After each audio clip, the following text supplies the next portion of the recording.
Hello everyone and welcome back. I hope you guys are doing good. आज हम करेंगे market analysis for 19th of June 2025। उसके पहले देखेंगे आज के दिन that is on 18th of June कैसे मार्केट रिएक्ट किया। ठीक है, आप देख पा रहे होंगे कि निफ्टी जो है सुबह मॉर्निंग में 9:15 एंड 9:30 वाली तो एक स्ट्रॉन्ग अप मूव दिखाया और उसके बाद ये जो अप मूव था ऑलमोस्ट फेड आउट हो गया। ठीक है, 11:30 बजे तक ये जो अप मूव था मार्केट में मॉर्निंग में जो एक अप ट्रेंड था, अप ट्रेंड सेट हो गया था, वो फेड आउट हो गया और उसके बाद मार्केट धीरे एक रेंज में फंस गया। ठीक है, ओवरऑल मतलब मॉर्निंग में 9 बजे से लेके ऑलमोस्ट 12 बजे तक मूव था। सेकंड हाफ में कुछ मूव नहीं मिली मार्केट में। अगर आप यहाँ छोटे टाइम फ्रेम पे भी चेक करोगे तो निफ्टी ऑलमोस्ट साइडवेज या ये रेंज के अंदर ही फंस गया। ओके, ये रेंज के अंदर फंस गया फिर मार्केट। एंड बैंक निफ्टी अगर ओवरऑल चेक करोगे तो फिलहाल ऊपर गया है, लेकिन आज के दिन कंप्लीट वोलाटाइल रहा है। ठीक है, ऊपर भी गया फिर नीचे भी गया, ओवरऑल ऊपर नीचे करके वोलाटाइल क्लोज हो गया। ठीक है, अगर ओवरऑल देखोगे तो मेजोरिटी ऑफ 3 इंडेक्स जो है वो रेड में क्लोज हुए, एक इंडेक्स ग्रीन में क्लोज हुआ है, वो है बैंक निफ्टी। ठीक है, अभी कल के लिए अगर एनालिसिस करना है, ठीक है, लेवल्स मार्क करते हैं तो एक इंपॉर्टेंट लेवल हो जाएगी अपने पास एक ट्रेंड लाइन। ठीक है, अब ये ट्रेंड लाइन जिसको मार्केट रिस्पेक्ट करते हुए आ रहा है। ठीक है, आप इसको ऐसे भी मार्क कर सकते हो या फिर फॉर मतलब फॉर क्लोजर प्राइस एक्शन अभी जिसके पास है। ठीक है, ये लेवल, ठीक है, जो आज की ट्रेंड लाइन जिसको मार्केट 9:45 को टच किया, दूसरी बार 10:15 को टच किया एंड क्लोजिंग होते होते 15 मतलब 3:20 के आसपास भी वो ट्रेंड लाइन को रिस्पेक्ट किया मार्केट, तो वो एक रेजिस्टेंस लेवल हो जाएगा, एक ट्रेंड लाइन। एंड उसके बाद अगर सपोज एक जोन मार्क करते हैं जो रेजिस्टेंस की तरह बिहेव कर रहा है, ठीक है, वो हो जाएगा आज के दिन का 12 बजे के बाद, जिसके बाद मार्केट 24,820 के ऊपर नहीं जा पा रहा था, तो वो एक इंपॉर्टेंट रेजिस्टेंस लेवल हो जाएगा, एक सपोर्ट लेवल जो हो जाएगा आज के दिन का लो। ठीक है, 24,765। ओके, ये ट्रेंड लाइन हो गई, ये एक रेजिस्टेंस लेवल, ये एक रेजिस्टेंस लेवल, एक मेजर रेजिस्टेंस लेवल यहाँ पे रहेगा। एंड जो लेवल अभी सपोर्ट की तरह काम करेंगे, इंपॉर्टेंट लेवल्स जो हॉरिजॉन्टल लाइंस जिसको अपन बोलते हैं 24,660 के आसपास। ठीक है, ये है कि अगर सपोज निफ्टी जो है अगर ये लेवल को 24,765 ये लेवल को रिस्पेक्ट नहीं करता है तो ये लेवल तक आने का चांसेस है। अगर सपोज इसे भी नहीं करता है रिस्पेक्ट तो एक मेजर इंपॉर्टेंट सपोर्ट है वो ये है। ठीक है, लेकिन फिलहाल अगर आप देखोगे तो बस 16th को, ठीक है, that is on Monday, market trending रहा है। ठीक है, लेकिन कल के दिन ट्यूसडे के दिन एंड आज वेनसडे के दिन बस वोलाटाइल रहा है, ऊपर भी जा रहा है नीचे जा रहा है, ट्रेंडिंग नहीं मिल रहा है। ठीक है, सो जब तक ट्रेंडिंग नहीं मिलता है तब तक अपन वेट करेंगे मार्केट में। ओके, एक अच्छा सेटअप बनने के लिए। ओके, सो ये एक लेवल हो जाता है अपने पास एंड अनदर एक लेवल जो रेजिस्टेंस ऊपर की तरफ जो रेजिस्टेंस की तरह काम कर सकता है वो ये एक लेवल हो सकता है। ठीक है, 2540 के आसपास, 25,040 के आसपास, तो ये लेवल्स हो गए निफ्टी के लिए। उसके बाद अगर बैंक निफ्टी में आते हैं तो बैंक निफ्टी में तो ये एक ट्रेंड लाइन दिख रही है, लेकिन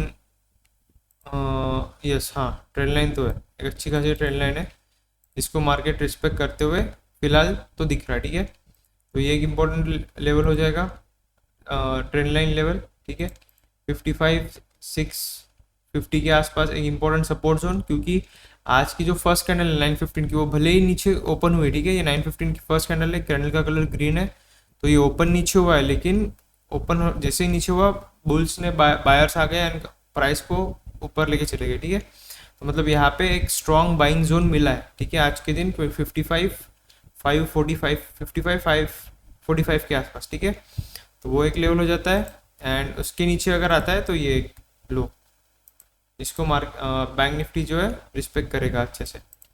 ओके, सो ये लेवल हो जाते हैं।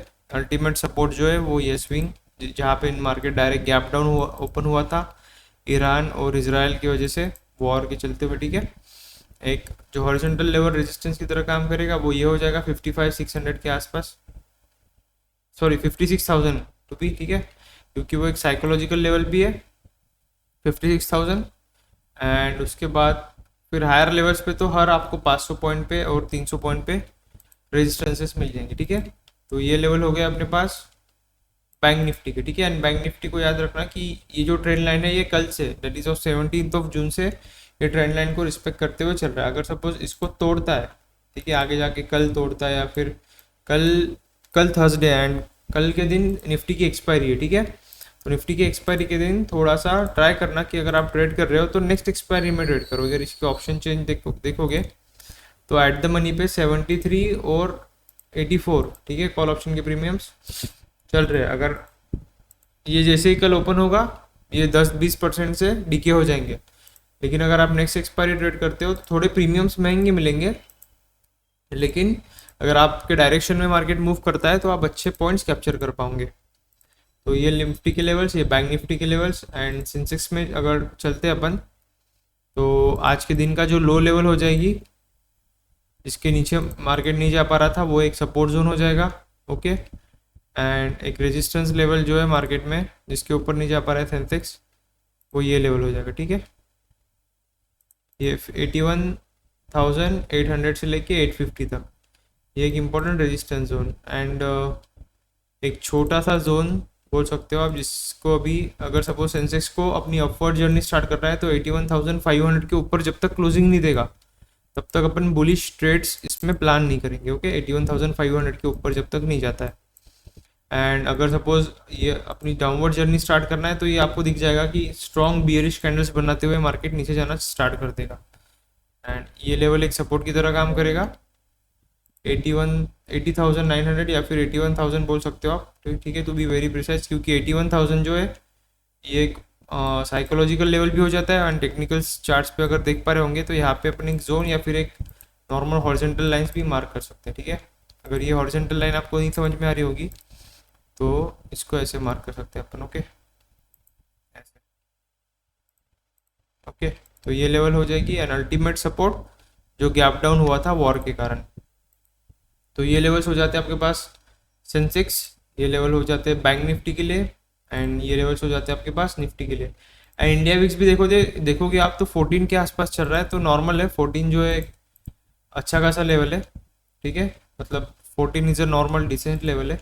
इसके बाद अगर इंडिया विक्स अराउंड कर रहा है तो ठीक चलेगा, ठीक है। तो 14 जब इंडिया विक्स कम रहता है तो प्रीमियम्स जो रहते हैं ऑप्शंस के प्रीमियम्स, कॉल ऑप्शन के प्रीमियम्स और पुट ऑप्शंस के प्रीमियम दोनों थोड़े सस्ते मिलेंगे, लेकिन अगर सपोज जैसे ये स्पाइक होगा, इंडिया विक्स जब स्पाइक होता है तो प्रीमियम जो है वो बढ़ते हैं, ठीक है। तो ये जब प्रीमियम बढ़ते हैं तो वो ऑप्शन सेलर के लिए अच्छी बात होती है, और जब प्रीमियम्स कम रहते हैं जैसे 14, 15 या 12 से 16, 12 से 15 तक के रेंज में जब इंडिया विक्स रहता है तो ऑप्शन बायर के लिए अच्छी अपॉर्चुनिटीज़ रहती है, okay. So that's all. And आज जो एक मेजर इवेंट जो है अभी लाइंड अप डे आज के दिन, वो तो आपको पता ही है, जैसे आपने काफ़ी बार डिस्कस किया है, ठीक है, कि फेड रेट डिसीजन, ठीक है, एक्सपेक्टेड है 4.5, जो फेड इंटरेस्ट रेट डिसीजन की इंटरेस्ट रेट कम करना है या फिर बढ़ाना है, लेकिन आज अभी तो एक्सपेक्टेड है, पिछले बार जो था वो 4.5 है एंड दिस टाइम अभी एक्सपेक्टेड है कि 4.5 ही रहेगा, ना ऊपर करेगा ना नीचे, ना रिड्यूस करेगा ना इंक्रीज करेगा। अगर लेकिन सपोज यूएस के फेड ने अगर सपोज इंटरेस्ट रेट बढ़ा दिए, ठीक है, तो वो निगेटिव न्यूज़ हो सकती है मार्केट के लिए, एंड अगर डिक्रीज कर दिए तो वो पॉजिटिव न्यूज़ हो सकती है, ठीक है। अभी तक तो न्यूज़ आने की है, जैसी न्यूज़ आएगी अपन उसके बारे में कल डिस्कस करेंगे, okay. That's all for now. Like this video, share this with your friends and subscribe to the channel. Thank you and see you in the next video.